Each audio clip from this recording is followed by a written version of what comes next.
Assalamualaikum warahmatullahi wabarakatuh. Today we're gonna presentation about the geoinformation in applied geomorphology in the chapter 17. Chapter 17 will discuss about impact of tsunami on coastal morphological changes in Nagapattinam Coast, India. Next. The team is me, Prima Yuda Satya. Second is Abdul Basit Muklas. Third is David Milano Cusanova. Fourth, Galuh Wahyu Setiawan. And the last is Ilham Muharram.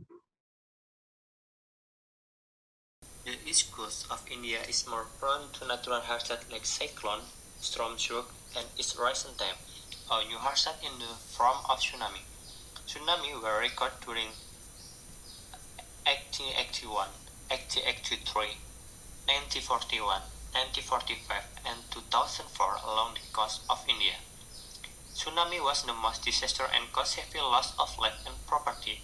The tsunami triggered due to undersea megatrust earthquake that occurred with a magnitude of MW 9.3 near the west coast of Sumatra, Indonesia, and is referred to as the Sumatra-Andaman earthquake.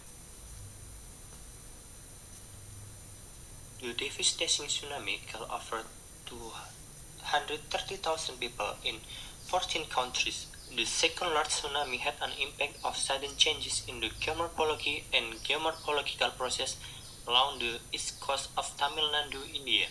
Remote sensing and GIS techniques are useful in providing practice and cost-effective output of geomorphology, input environmental protection and management. In the present context, village level tsunami Indonesian mapping for 3 villages of Sikarsi Taluk along the Nagapattinam coast was carried out in order to delineate and characterize the coastal geomorphological changes due to the tsunami. Mark satellite data of November 2004 aerial photographs acquired during 1985 and data collection track file survive investigation in the years 2005 were used. The results highlight the geomorphic changes due to denudation and depositional process that took place pre and post tsunami. Bentangan pantai sekitar 12 km antara Sungai Sevanar di selatan dan Ki Mulfakari di utara dekat Pombukar, distrik Nagapattinam dipilih untuk menginterpretasikan perubahan bentuk lahan pantai akibat tsunami. Studi ini mencakup 3 desa, yaitu Sikarsi Taluk di Perutonam, Vanagiri, dan Kilayur dengan cakupan luas udara mencapai 29 km persegi. Batas digital ini dapat didapatkan menggunakan ERS 1D, LISS 3, dan 4 menggabungkan citra satelit. Iklim subtropis berlaku di wilayah studi. Suhu atmosfer maksimum dan minimum masing-masing adalah 32 derajat Celcius dan 25,3 derajat Celcius. Curah hujan normal berkisar antara 1168 hingga 1500 mm. Menurut sensus India 2001, sekitar 28% dari populasi saat ini terletak di daerah pantai dalam jarak 10 km dari pantai. Total populasi di desa pada sensus 2001 adalah 21.345 jiwa. Garis pantai diwakili oleh adanya topografi bergelombang dengan kemiringan tertentu ke arah laut dan danau berpasir. Geomorphological mapping. The geomorphological mapping is to record information on the surface form, materials, include soil and rocks, surface processes, and the edge of landform for selected location. As such, it provides a base for terrain assessment, which is useful in the context of many environmental problems. There are many approaches on geomorphological mapping, but the successful one is to combine the remote sensing data with field survey and investigation. Remote sensing and GIS technique were effectively utilized for coastal morphological mapping. Next. Okay. After that is pre-tsunami geomorphological mapping. The IRS, PSIC, and ISS-3 and 4 merged, merged satellite data were used to prepare coastal geomorphological of the region of the study before the tsunami event. The satellite data dated November 2004 were collected from National Remote Sensing Center or NRSC, Hyderabad.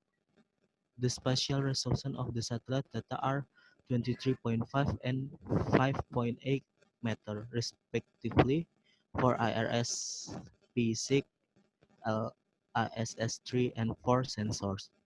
The merged satellite data provide enhanced information both in spatial and spectral context.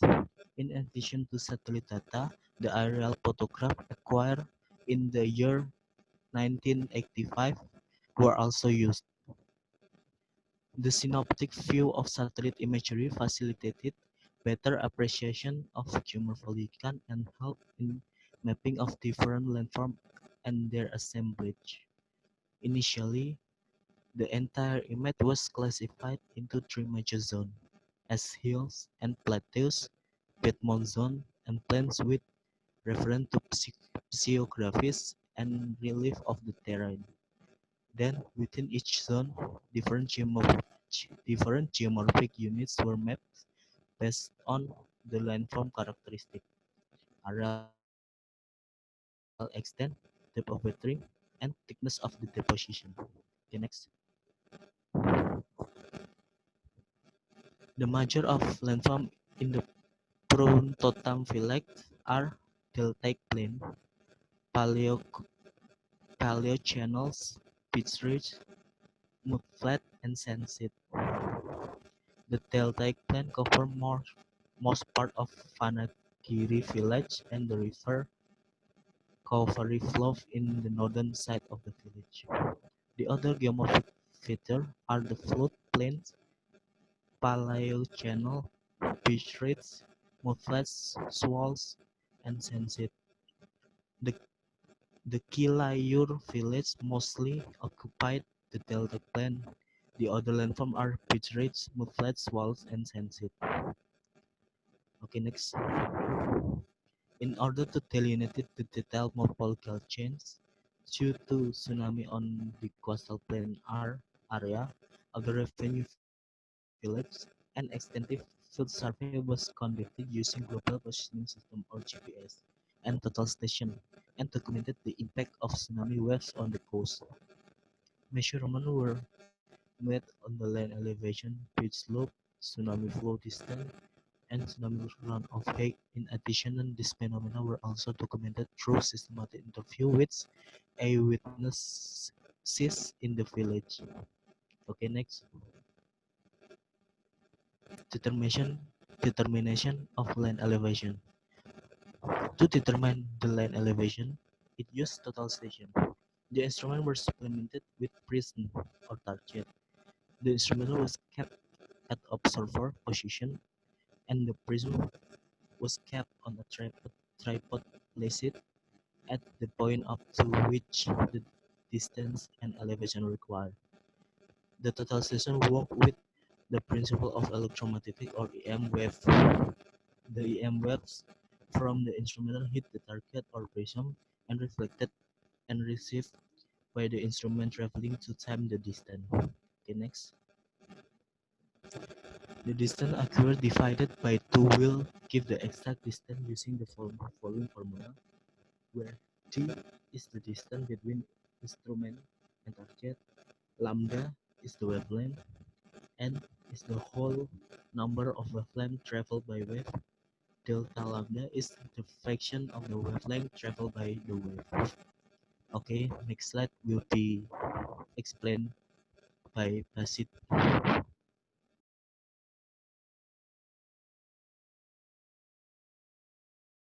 Okay, we are going to discuss about determination of tsunami run-up heights. Run-up heights are the maximum vertical distance reached by tsunami wave, measured relative to the MSL, or mean sea level. Tsunami inundation and the make were not uniform along the coast. It may be change the morphology, coastline, sand dune, and the bathymetry. To measure the run-up height, simple method to observe that is determine watermarks such as in buildings, their baseline, vegetation demand, and the other signs. But disadvantage of this method prefer to subjective measurement so that we don't know the real value. So jadi untuk penentuan bagaimana dampak yang diberikan oleh tsunami itu pada lokasi penelitian itu setinggi apa sih itu?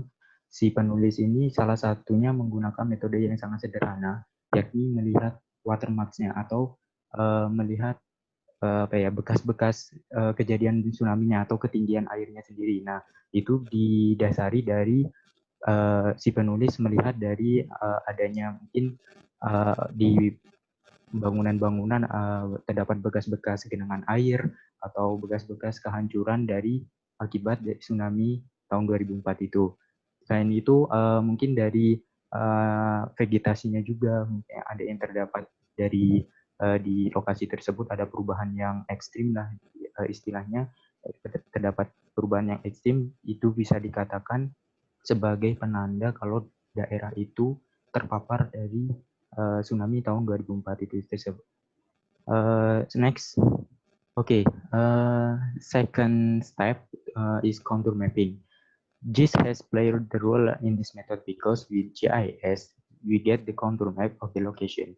Contour map has a function to show the morphology in location plane. For example, the contour values increase from bottom to the top, indicating valley, and if it is reversed, it is referred to as ridge. The figure is contour map of Torun Totam village.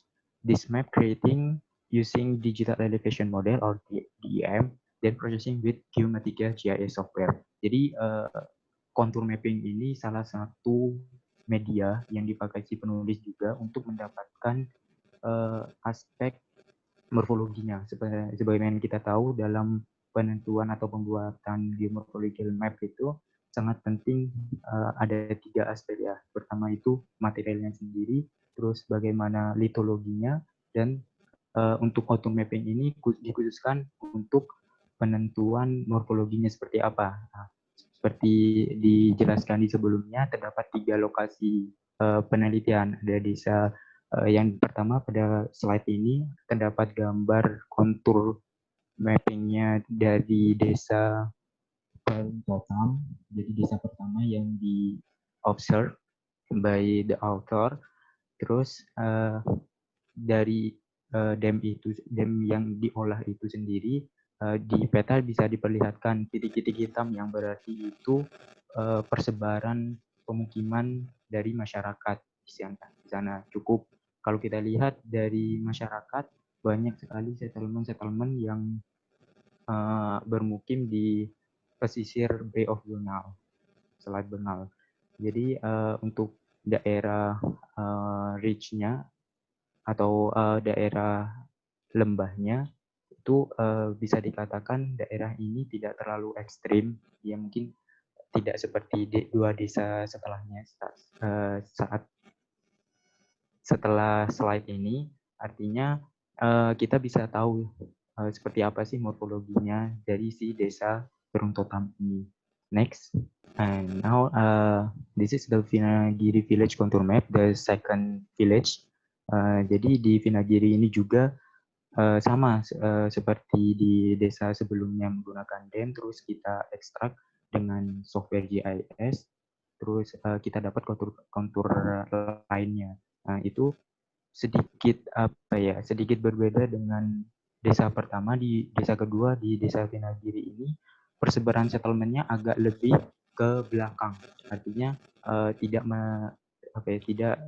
sepanjang garis pantai dari Selat Bengal itu sendiri gitu. Kemudian yang ketiga, Kilayur Village Contour Map, ini desa yang terbesar di luasannya di penelitian ini. Di sana sama seperti Vinagiri, untuk persebaran settlement-nya cukup lumayan padat di sana. Tapi mungkin bukan kelemahan dari tulisan ini tadi dijelaskan sebelumnya menggunakan DEM. tapi tidak dijelaskan sih jenis DEM yang mana gitu. Karena tidak sembarang DEM yang digunakan.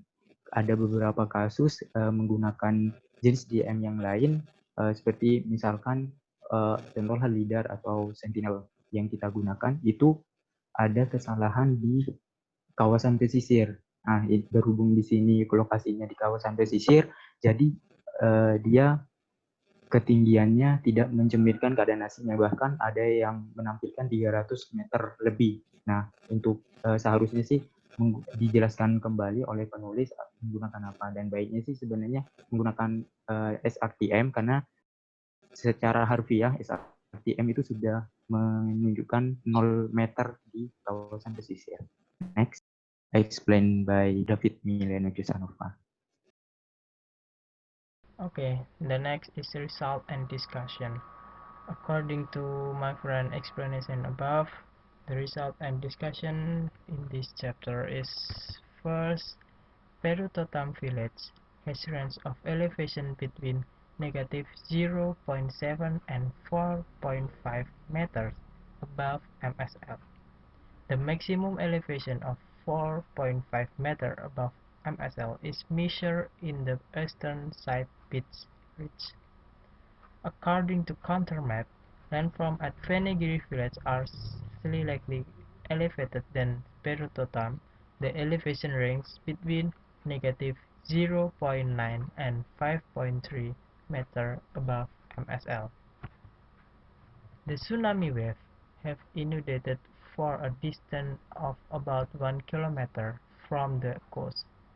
The elevation of Kilayur village is mostly recorded between negative 0.7 and 5.1 meter above MSL. The inundation of tsunami wave in this village is recorded as about 1.6 about the coast. The countermap were generated with an interval of 0.1 meter. Then, supplemented with GPS data were used to identify the erosion and the deposition zones after tsunami event and digitized from countermaps. The central ridge of Peru Totam village was subjected to high erosion. Total area subjected to erosion is 74,860 meter, and about 54,807 meter of the area newly deposited in the center and southern part of the village. In Venegiri village, total area subjected to erosion is about 64,149 meter, and about 178,654 meter area deposition was taken place in the central part of village. The presence of aquaculture ponds has restricted the entry of tsunami waves into Venegiri. The variation of level at different points in landform is intermediate, so quantification of volume erosion, deposition, and washout sand is difficult. Okay, the next slide will presented by Prima Yudha Satya.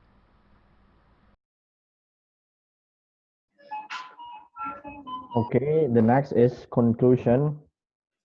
The conclusion in this research and the journal is the run-up levels the prevalence of low elevations for a distance of 2 kilometers, and major settlements very close to the coast need elevation-based setback lines in the settlement areas of these coastal villages.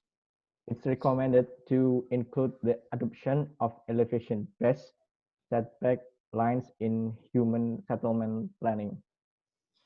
Jadi kesimpulannya dalam penelitian ini yaitu dikatakan tadi pada desa Vinagiri menggambarkan kontur yang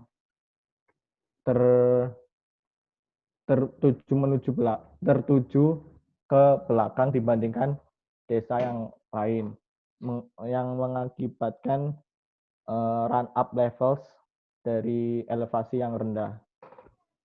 Kemudian rekomendasi dari hasil penelitian ini yaitu membuat human settlement planning di setback lines dari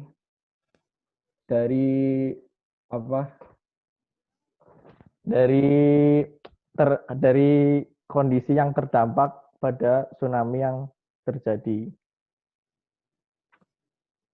Kemudian conclusion yang lain yaitu the present run-up levels and Indonesian distance can be used as guidance to determine the safe locations for resettlement of affected populations. This micro-level information could be used for planners and researchers to understand coastal geomorphic problems and predict the future course of change in landforms. Jadi yang pertama bisa kita lihat dari hasil diskusi ini, hasil jurnal penelitian ini yaitu to determine the safe, yang pertama to determine the safe locations for resettlement of affected population. Jadi para planner bisa menentukan coastal zone planning-nya yang seperti apa untuk mengatasi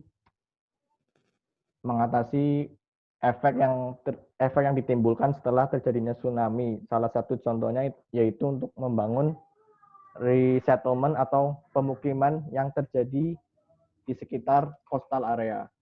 Kemudian hasil penelitian ini juga dimaksudkan untuk para researchers atau peneliti untuk mengetahui bagaimana perubahan geomorfik di daerah coastal setelah pasca terjadinya tsunami. Pada tsunami yang terjadi tahun 2004, coastal geomorfik yang terjadi dari tahun pertama hingga tahun-tahun berikutnya pasti mengalami perubahan dari segi geomorphic problems.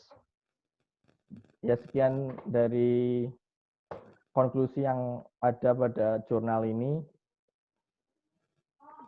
Thank you very much for your attention. Maybe this presentation may also we have shares be beneficial for all of us. Thank you very much and see ya. Wassalamualaikum warahmatullahi wabarakatuh.